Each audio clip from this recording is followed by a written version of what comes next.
વામન અને મોચીની વાર્તા એલ્વ્સ and Shoemaker. મારી ચેનલ માંગ નવા છો તો મારી ચેનલને લાઇક કરો, શેર કરો, સબસ્ક્રાઇબ કરો. ધન્યવાદ. કોઈ શહેરમાં એક મોચી રહેતો હતો. તેની ઘરની નજીક એક નાની દુકાન હતી. તે દુકાનમાં તે ચંપલ બનાવવાનું કામ કરતો હતો.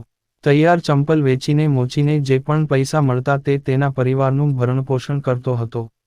જો કે મોચી પોતાનું કામ ખૂબ જ મહેનત અને લગનથી કરતો હતો, પણ ધીમે ધીમે તેના પગરખાં ખરીદનારા લોકોની સંખ્યા ઘટવા લાગી. આવી સ્થિતિમાં તેણે પોતાના તૈયાર શૂઝ ઓછા ભાવે વેચવા પડ્યા. પરિણામ એ આવ્યું કે સમય જતાં તેના બચેલા બધા પૈસા પણ ખલાસ થઈ ગયા. પરિસ્થિતિ એ સ્તરે પહોંચી ગઈ કે તેણે ઘર ચલાવવા માટે પત્નીના ઘરેણાં વેચવા પડ્યા. આ કારણે મોચી ખૂબ જ દુઃખી થવા લાગ્યો.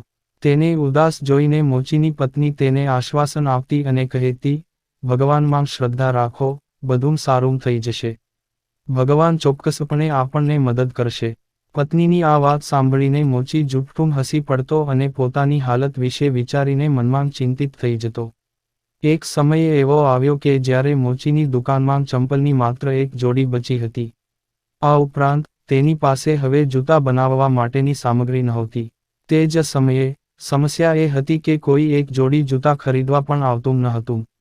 કેટલાય દિવસો સુધી એ ચંપલ ખરીદવા કોઈ ન આવ્યું ત્યારે મોચી એ ચંપલ લઈને બજાર તરફ ગયો. મોચીના ચંપલ બજારમાં વેચાતા હતા. ચંપલ વેચીને જે પૈસા મળ્યા તેનાથી મોચી ઘરની જરૂરી ચીજવસ્તુઓ ખરીદીને ઘરે પરત ફરવા લાગ્યો, પરંતુ અચાનક તેની નજર રસ્તામાં એક વૃદ્ધ મહિલા પર પડી. તે સ્ત્રી ખૂબ જ ભૂખી અને માંદી હતી. તેથી મોચીએ વૃદ્ધ મહિલાને થોડા પૈસા આપ્યા. હવે તેની પાસે વધુ ચંપલ બનાવવા માટે કોઈ સામગ્રી ન હતી. તે દુકાન પર પાછો ફર્યો અને જોયું તો ચામડાનો એક ટુકડો બાકી હતો. તે ટુકડામાંથી માત્ર એક જોડી જૂતા બનાવી શકાય છે.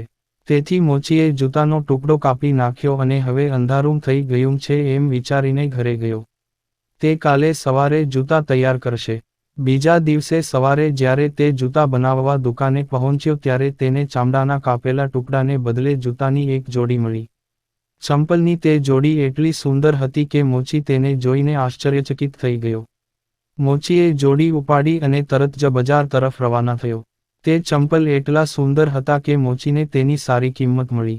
આ જોઈને મોચી ખૂબ જ ખુશ થયો અને તેણે કમાયેલા પૈસામાંથી અમુક જરૂરિયાતમંદ લોકોને આપી દીધા. જે બચ્યું હતું તેમાંથી તેણે જૂતા બનાવવા માટેની સામગ્રી ખરીદી. તે રાત્રે તેણે 2 જોડી ચંપલ માટે ચામડું કાપ્યું અને ઘરે પાછો ફર્યો. બીજે દિવસે સવારે તેને ફરીથી 2 સરખા સુંદર ચંપલ તૈયાર જોવા મળ્યા. તેણે ઘરે આવીને આ સમગ્ર વાત તેની પત્નીને જણાવી. મોચીની પત્નીએ કહ્યું, જુઓ, હું કહેતી હતી કે ભગવાન આપણને ચોક્કસ મદદ કરશે. ઉપરવાળા બધું જુએ છે. કોઈક દયાળુ વ્યક્તિ આપણને આ રીતે મદદ કરે છે તે તેની ભૂલ છે. હવે દરરોજ ચંપલ માટે ચામડું કાપવાની અને બીજા દિવસે સુંદર ચંપલ બનાવવાની પ્રક્રિયા આ રીતે શરૂ થઈ. ધીરે ધીરે મોચીની હાલત સુધરતી ગઈ અને તેણે સારા પૈસા પણ ભેગા કર્યા. પછી એક દિવસ મોચીની પત્નીએ કહ્યું, આપણે એક રાત રોકાઈ જઈએ અને શોધવું જોઈએ કે અમારા માટે આવા ચંપલ કોણ બનાવે છે. એમ વિચારીને મોચી અને તેની પત્ની ચામડાનો ટુકડો છોડીને રાત્રે દુકાનમાં જ રહ્યા. પછી તેઓએ જોયું કે 3 વામન બારીમાંથી દુકાનમાં પ્રવેશ્યા અને ખુશીથી ચંપલ બનાવવા લાગ્યા. આખી રાત સુંદર ચંપલ બનાવ્યા પછી 3 વામન બારીમાંથી પાછા ગયા. આ બધું જોયા પછી મોચી અને તેની પત્ની એકબીજામાં વાત કરવા લાગ્યા કે આ 3 વામનોએ અમને ખૂબ મદદ કરી છે.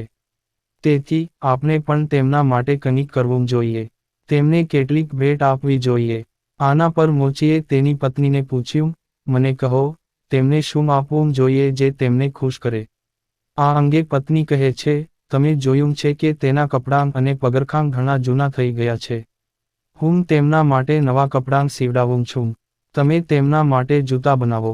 પછી મોચીએ 3 વામન માટે પગરખાં બનાવ્યા અને તેની પત્નીએ 3 માટે સુંદર વસ્ત્રો તૈયાર કર્યા.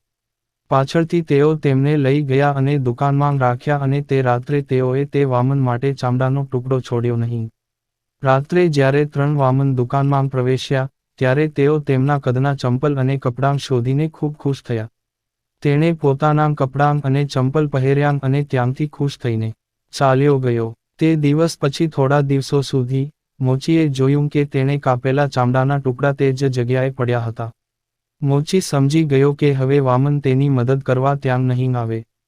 તેની સ્થિતિમાં સુધારો થયો છે અને તેણે પોતાનું કામ જાતે જ કરવાનું છે. આ દિવસોમાં મોચીને લોકોની પસંદગીનો સારો ખ્યાલ હતો. તેથી તેની બધી મહેનતથી તેણે વામન જેવા ચંપલ બનાવ્યા અને તેને બજારમાં વેચ્યા. લોકોને મોચીના બનાવેલા જૂતા પણ ખૂબ જ પસંદ આવ્યા અને તેનું કામ હવે સારું થવા લાગ્યું. વાર્તામાંથી બોધ: અન્ય લોકો દ્વારા આપવામાં આવેલી મદદ માટે આભારી બનો અને અન્ય પર નિર્ભર બનવાને બદલે તેમની પાસેથી શીખો. પૂરી વાર્તા સાંભળવા માટે ધન્યવાદ.